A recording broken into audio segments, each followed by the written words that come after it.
we wanted to kind of start off the new year. I know it's not really the new year anymore, but if you're like us, our 2022 got off to a really slow start, so it's still the new year. We wanted to start off the new year just talking a little bit about our vision and who we are as a church. And so we're actually going to be spending the next 4 weeks, so this week and then the following weeks, centered around like our what we call our kingdom values, which is just a way of saying the values that we believe draw us closer to the kingdom of Jesus, and what 2022 can look like as a result from, yeah, man, it does not like me today, does it? You know, I don't really love this. We're fine. I have a loud voice. And so we're just going to talk a little bit today about 2022 and what our goals are in light of those kingdom values. So if you didn't know, Alex and I got COVID at the beginning of this year. So when we woke up for church this morning, we were very excited, like really excited, because we haven't been to church in like a month. So we took a break for Christmas. We did our Christmas Eve service, and then we took a couple Sundays off for Sabbath Sunday to spend time with family and friends, for all of us to be able to have an opportunity to celebrate Christmas together. And then we got COVID, so that was great. And Amanda filled in for us, Justin hosted for us, the team did an awesome job. And then our venue was an ice skating rink for a day, 2 days. And we thought about asking you to bring your skates and just skate on the ice rink with us, but we found out our insurance didn't cover that. So we had to cancel church on Sunday, but then we're finally back with you here today. And it's just reminded me how much I value and I love this community and each and every one of you. So without further ado, I'm going to get us started by just kind of entering what these next 4 weeks are going to look like. If you've just been with us for maybe the last 4 months, or maybe you're new here today, you may not know our vision statement as a church is to renew the reputation of the local church by revealing the kingdom of Jesus in Kansas City. And that's a super ambitious sounding goal. It's like, oh yeah, cool, you're just going to renew the entire reputation of the church. But that's not exactly what we mean, okay? So we live in a post-Christian, postmodern society, and in a bigger city in which the church is considered a relic, right? Something that people think is old, right? Something of a bygone era or a bygone age. And we want to say, what would it look like for us to be the church that Jesus Christ intended in this community? And I believe that that's a really attractive place. And so that's why our vision statement is to renew that reputation of the local church. And so to look like the church of Jesus Christ, the church that he intended, we go to the scriptures to see what that looks like. And we find in Acts 2, 42 through 47, a really beautiful picture as to what the kingdom of Jesus looked like and what he intended or designed for his church to look like in the early days. And so we read in the beginning of verse 42, they devoted themselves to the apostles' teaching and to the fellowship, to the breaking of bread and to prayer. Everyone was filled with awe at the many wonders and signs performed by the apostles. That's where we get our kingdom value, or the value that orients us to the kingdom of Jesus, intentional formation from. So it says they devoted themselves to the prayers. They devoted themselves to the apostles' teaching, right? They devoted themselves to the things of Jesus to look more like Jesus. So that's our first kingdom value, intentional formation, which we'll actually talk about today. But our next one is holistic justice. It goes on to say all the believers were together and had everything in common. They sold property and possessions to give to anyone who had a need. This idea that there would be no needy person among us, right? So holistic justice is more than equality for all people, so that's really important.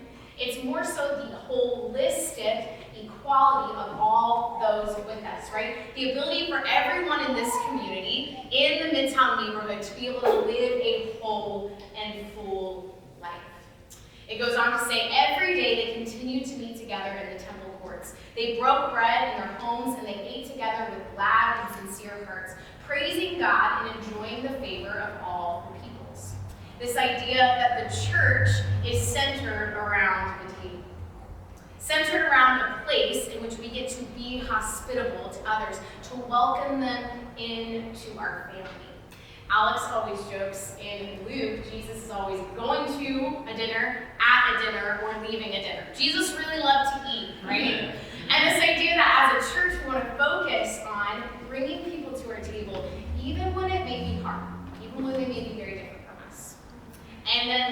it says, "The Lord added to their numbers daily those who are being saved."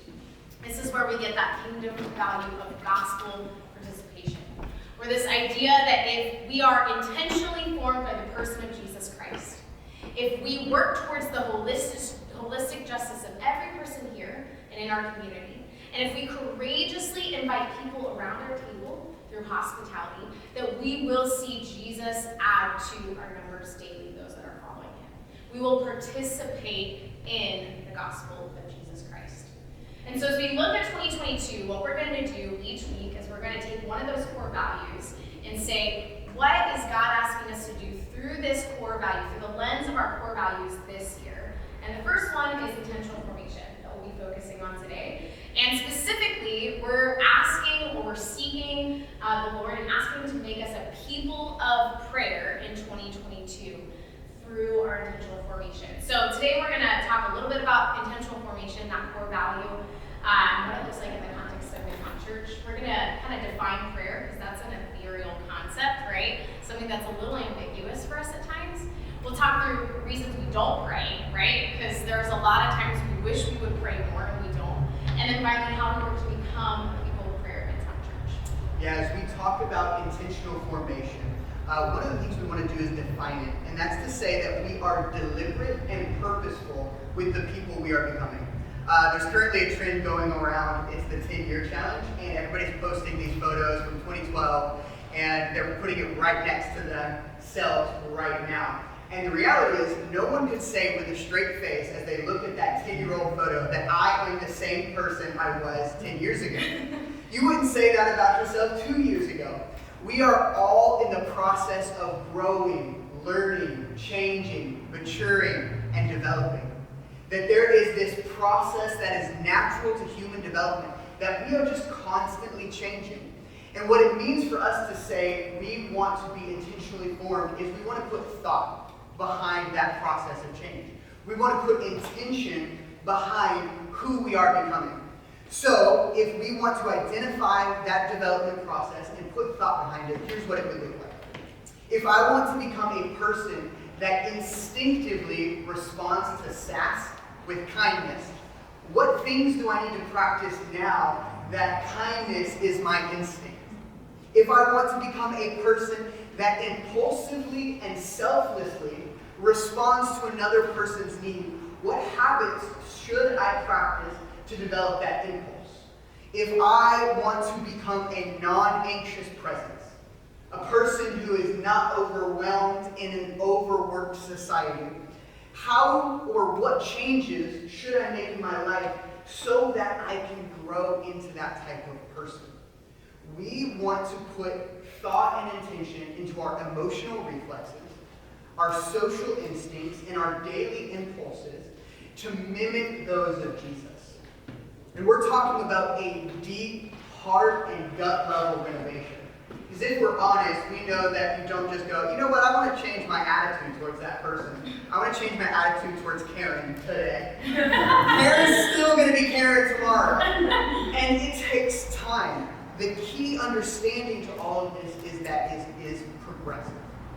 In many churches, the discipleship initiative is all about learning the Christian language. So if you can get the 4-syllable words down, if you know what all of this language means, you're good to go. But what we all know is that many people hide a diseased soul behind Christian language. Many people can talk the talk, and yet they look nothing like our Jesus. And we want to be people who take the time to have our hearts, our souls, our emotions, and our lives renovated from the inside out. And the key understanding to all of this is that it is progressive. These are the efforts that the Apostle Paul describes in Philippians 2 as working out our salvation with fear and with trembling. That is to say that we are making an intentional effort to do our best to look like Jesus. And there's going to be times where we feel that imposter syndrome, in which we're like, okay, I'm outwardly performing like Jesus, but inwardly I know the reality of my thoughts. I know the realities of my heart. But we believe that in the practicing of it, we are trusting God to take care of our hearts. We are trusting that our God is good enough to start doing the hard work of surgery. I've never heard of someone doing heart surgery on themselves. You have to trust someone who knows better to do the hard work. You just have to show up and you got to eat right, you got to prepare for the surgery, and you have to do all the work afterward. But someone else has to do the heart surgery. And so that's what we're trusting. We're trusting that as we make intentional efforts to imitate Jesus and trust God that He is doing the hard work of changing our hearts. Yeah. I think when I think about intentional formation and that core value, I think the key word there is intentional, right? Because we're all being formed by something. So when I was growing up, anybody remember the show Arthur? Yeah? Okay. Fun fact, I did not know he was an aardvark until like very recently. I thought he was like a bunny or something. I don't know what I thought. But anyway, the show Arthur. So my mom growing up, I know, he's an aardvark. I'm like, some of you just got like it's pretty amazing. So growing up, we would occasionally watch a show. My mom always hated it. She was like, I really don't want you to watch that show. It's just like, I can't stand it, blah, blah, blah. And eventually, when I was like old enough to ask, I'd be like, why don't you like this? And she would always say, honestly, the characters are so whiny. Like, they whine all the time. And as I got older and I would be like Nanny and that show down in the background, I would be thinking about it and like, she is so right. They're so whiny.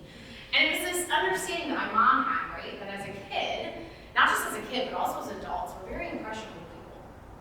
The things that we take in, whether that's like a TV show, whether that is even like the people that are around us, right? That we reflect and we talk to, whether that is like a music that we listen to, those things actually shape and form us.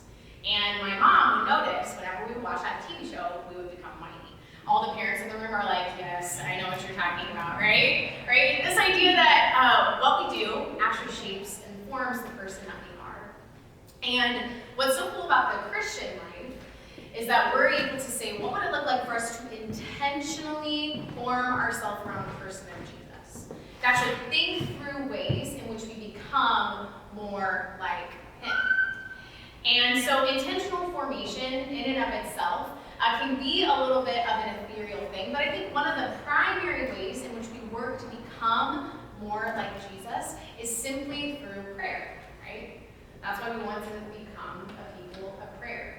And so as we were kind of dreaming about 2022 and what that would look like, we sat down with the leadership team of this church, and one of the consistent things that kept coming up would be we want to be better, quote unquote, better at praying, right?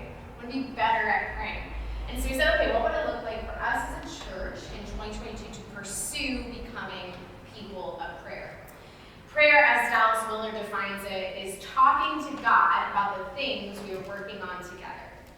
It's a collaboration with God to accomplish the good purposes of His kingdom. Prayer, first and foremost, is a collaboration. It's a two-way street in which we communicate with God. And thus it's one of the primary places in which we are formed. Because the more we look like the person of Jesus, the more we talk to Him, right, the more like Him we become. Baked into that desire, though, to become better at prayer is the admittance that we all kind of don't feel good at it, right? It's like the Alcoholics Anonymous saying, the first step is admitting we have a problem. It's like, okay, I have a prayer problem, right? And so, what do we do about that? Yeah, so that said, Cassie and I are not up here postured as TED Talk speakers and we're the experts on prayer. And so we're like, now that we're the experts, everyone else is not an expert, do as we do. Quite honestly, I feel guilty because I have a title pastor and I don't feel good at prayer. And so part of us saying we are committing to prayer is us saying we want to be better people at praying. And so we've kind of come up with a list of common things that come up that keep us from praying. And honestly, these are things we say to ourselves regularly. And so maybe some of these will resonate with you. The first thing is we say we're too busy. We say we're too busy. But the reality is we're not too busy. The reality is we all make time for things we deem important. If we say family is important, we make time for family. If we say the Chiefs are important, which they are, we make time to watch the game. And if we make time for vegging out in front of the television, if we make time for scrolling, it reveals what we deem important. And so it's not that we have a busyness problem, we have a priority problem. We spend our time doing a lot of different things.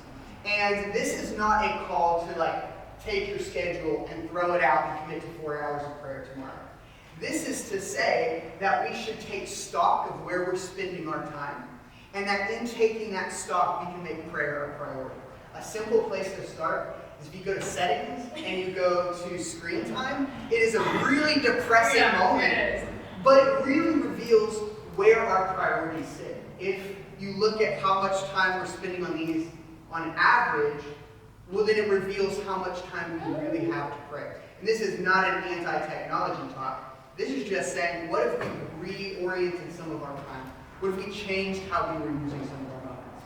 Yeah, before the pandemic, on average, people were spending 5 to 6 hours on their phone a day. Post-pandemic, or during still the pandemic, whatever it is, it's 7 to 8 hours a day on our phone. Yeah. And so it honestly was out of this conviction. I read this book called Ruthless Elimination of Hurry, and Alex Davis is nodding because I sent him the book. I recommended it to a few people. It's one of my favorites, but it's by this guy named John Mark Comer. And it's all about helping us feel like we're less hurried. Because Alex is right. We have a lot going on, right? But a lot of the times it's not always all the things going on. It's our priorities. And so he kind of talks a lot in the book about your screen time. He actually asks you to look at your phone and see how much time you spend. And so for several years now, I've been wanting to do this challenge of not doing social media for a whole year. And this year I was like, okay, this is the year, I'm gonna do it. And in the interest of full disclosure, one of the biggest reasons why I'm getting rid of social media in my life this year is because I spend way too much time scrolling. I spend a lot of time scrolling. And so in my effort to give that up this year, my commitment then is, Lord, I wanna make more space for you, right? So not just to get rid of it in my life, but how in getting rid of something and lowering one thing on my priorities, can I increase Jesus on that priority just a little bit more? Yeah. And while Cassie gave up social media, full disclosure, I didn't give up social media. So this isn't to say, okay, now get rid of it all, delete all the apps. But it's to say, think through your engagement with this and figure out how to incorporate a little bit more prayer. I think another reason we don't pray is we are easily distracted. If we're honest, we've all had moments where we set aside 30 minutes and we spend 29 minutes trying to remember the name of our third grade elementary school teacher. Or we try to remember what we were doing on March 4th, 2015. We think through all of these things. It's that moment where you sit down, where your mind just goes everywhere. And the reality is, being distracted does not make you a terrible person. Being distracted makes you human. Being distracted doesn't make you a terrible Christian. Being distracted just simply means that you have a beating heart and a wandering mind. And so what we want to help you understand is that it's okay to be distracted. Because if in 30 minutes you're distracted 30 times, that is 30 times you get to reorient your heart and your mind back to the Lord. If in 30 minutes you're distracted 100 times, that is 100 moments in which your heart and your mind and your soul can come back to the Lord. What a beautiful time of just, even if it's 30 minutes of just, you got to keep coming back. It is in that struggle, it is in that fighting for our attention to be on the Lord that we are shaped and we are formed in His image. I think the other part to just the fact that we're easily distracted is that we're easily bored. We are very overstimulated. We always have something in our hands. And if you're like me, you've got something on the television, you've got something right here, and you may even have an iPad in your lap also doing something else. You're working both hands, we're becoming ambidextrous and able to split our attention between three things. And then prayer feels like, Lord, when are you going to show up? Let's just commit to normalizing boredom. It is not a wrong thing for you to feel bored. It is not a bad thing for you to not be stimulated and have 100 different things going. It is okay to just sit and to be present with the Lord. Even if you're not hearing an audible voice from a burning bush, the Lord is still present with you. I think another thing we say whenever we don't pray is we feel inadequate. We feel inadequate because we aren't the person spending 2 hours a day bathing in the gold dust from heaven. We feel like we're inadequate because someone comes and like, oh, listen to this thing that the Lord told me about picking this color shirt. And we're like, wow, I was praying about a job and he's talking to you about your shirt color. Like, we feel inadequate. Or you'll hear someone pray and they're praying in this beautiful distraction. Well, there it is. Another distraction. Another distraction. We hear someone pray publicly and they're praying in this old King James English, and you're just not up to date on your Shakespearean language, and so you're like, well, I don't use thou that often, so I must not be good at praying. Well, the reality of both of those things is prayer is not a space for heroic efforts. Let's be honest, there have been saints throughout history that have heroic prayer lives. They describe their 4 hours in the morning in which they meet God, but let's be honest, you and I are not them. Nor are we the people who have to begin at 4 hours. The people who have the 4-hour prayer lives begin with 5 minutes. If we want to be people of prayer, it begins with the small steps. Prayer is not the space for heroic efforts. Prayer is the space in which we come to our hero. And the other part is education isn't necessary.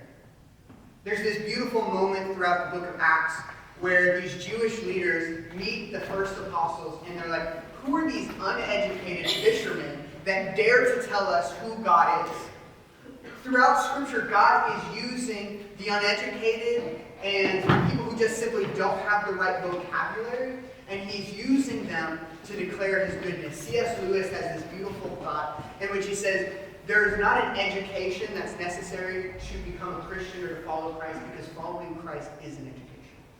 That when we sit at the feet of the teacher, we begin to learn the 4-syllable words that Cassie uses all the time. We begin to learn about these crazy doctrines. We begin to learning about these beautiful, grand truths. But we don't have to start there. We can just simply start by going, God, today was rough. We can simply start by just verbalizing and processing our feelings. And then the final reason we give for not praying is that we've been disappointed before. Many of us carry memories of praying for a healing, praying for a job, praying for a family member, and nothing happened. Many of us carry wounds from what I would call spiritual manipulation, in which you've heard the phrase, just pray more, believe harder, or have more faith. That all of a sudden, you are in the wrong because God hasn't answered that. Can I be honest, as your pastor, I do not understand the inner workings of prayer. I do not understand why God chooses to do certain things that I don't ask for, and he chooses not to do certain things that I have prayed time and time and time again. I don't understand the inner workings of prayer. I understand that it's a mystery, and that frustrates me because I want the instruction manual. I want to know how to push the right button. I want to know how to twist God's arm into giving me $2 million. I want to know how it all works, but he just simply has not given us the answers to that. God never promises to be our genie in the sky. Rather, he promises to be God with us. God doesn't promise to remove suffering from our life. He promises to be present with us in the midst of it. That prayer is not about twisting God's arm. It's about coming in contact with the God of the universe. Prayer is this beautiful space in which we are reminded that he is God with us. There are a lot of things that keep us from praying, And I think about when I commit to do something that's hard, right? Prayer can feel hard sometimes. Sometimes it's just hard to get over the hurdle of it being hard, that's a lot of the times why you see these club gyms, like Orange Theory, for example, do so well because they operate out of this concept of you can actually achieve your weight goals if you commit to something, you have people around you, and you're held accountable.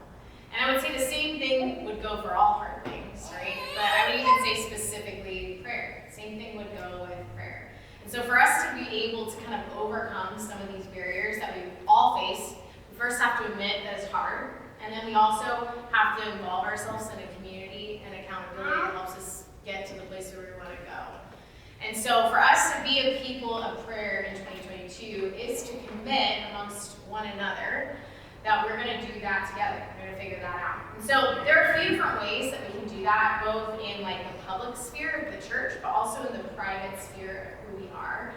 And so I'm going to kind of go through a few things here, but I do just want to start off and say, first thing, I think when you do a sermon like this, the temptation can be to go home and feel super like guilty about your prayer life or whatever that looks like, or your own failings, or maybe even to develop, if you're like me and an achiever, develop a really long list of things to do.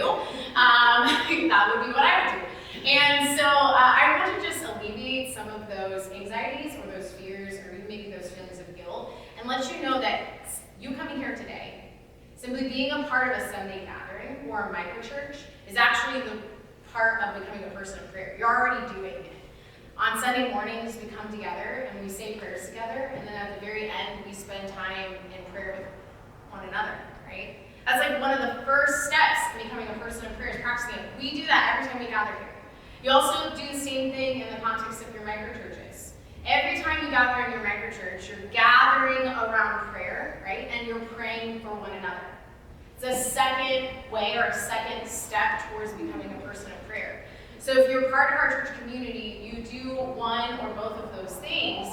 Step one done, right? Pat yourself on the back. Like there's already some real beauty in what you're doing and the way in which you're living your life. We're already working to become that person of prayer. But in addition to those two public spheres of becoming people of prayer, we're also going to have a couple prayer nights that we're going to do throughout the week, throughout the year. And that's something that our team has been kind of dreaming about and praying about. So we'll be giving a little bit more information as those things come closer. But just saying, what would it look like for us as a church to specifically gather around prayer? To devote ourselves to becoming people of Jesus.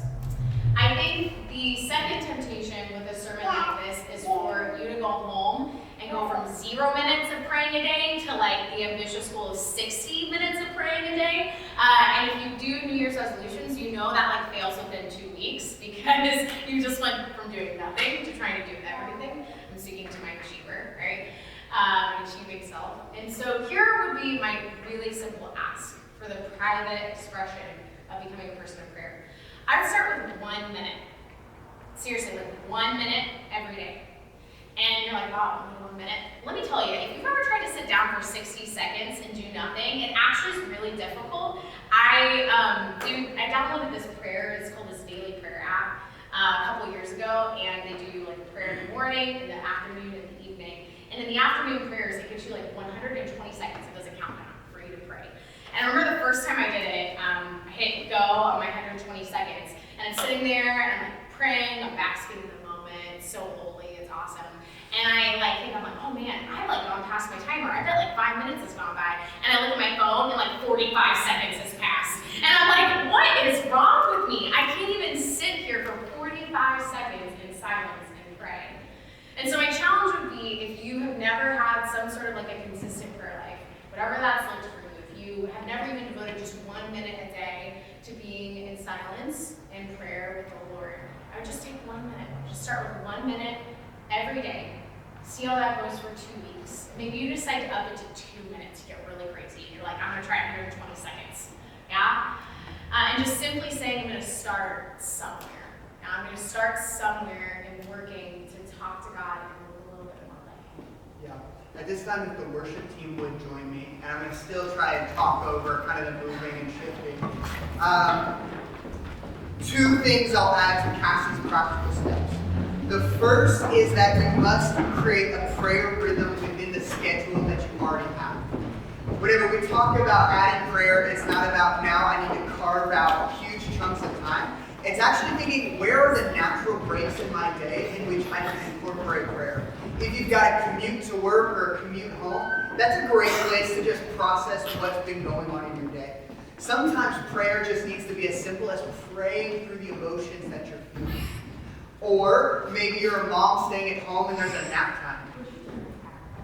Yeah, I'll turn on my pad. Now you guys can hear. Check, check, check. Can you hear me? Check, check, check. Check, check, check. Check, check, check. It's more complicated than batteries then. Okay, so we're going to keep yelling. So So the second thing I would say, after finding a natural place in your day, the second thing I would say is find a guided prayer app. Find something that can help guide you in the process of prayer. That might be the daily prayer app. This is one we suggest using because it allows you to pray along. There we go. It helps you pray along with the scriptures. So I think we have it linked in there. If not, talk to me afterwards and I'll send you a link to the daily prayer app. Or even just use our micro-church liturgy to guide your prayer time. If you're like me, there have been so many moments where I'm ready to pray, and then I show up to the place of prayer, and I've prayed all of my thoughts and feelings and emotions in about 2 minutes. I don't have a wide breadth of emotions. Cassie can go a lot longer talking about her emotions. I'm like, Lord, today was kind of rough. Can tomorrow be better? Thank you. That's as deep emotionally as I go.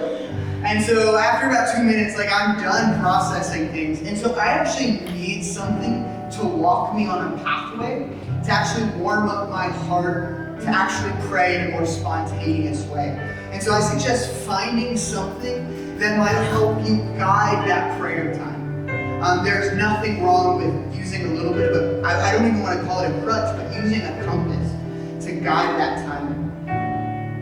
And as we kind of reflect and close this time of prayer, something as Cassie and I have been processing this sermon that Cassie mentioned is that just the beginning of 2022 was disappointing. It was disappointing for us. It didn't come with the fresh newness that a brand new year is supposed to. It didn't come with this, reinvigorated energy when you turn the calendar from December to January. It came with a season of waiting. It came with 3 weeks of isolation. It came with just waiting and hoping and unmet expectations. It came with disappointment. And has that not been the last 2 years of our lives?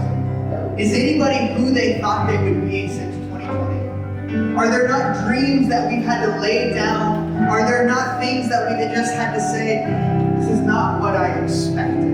And so what we want to do today is just hold space for those walking through disappointment. We want to say it is okay to bear disappointment and bring it to our God. That He is the God who walks with us. We want to say that this is a space and a place where we can verbalize those things and we are not afraid that God is going to abandon us. The crazy thing about our God is that He is big enough to bear our burdens, that complaints are welcome, that unmet expectations are welcome, that broken dreams are welcome, and that we as people who are walking through disappointment can learn to pray again when we discover who we are praying to.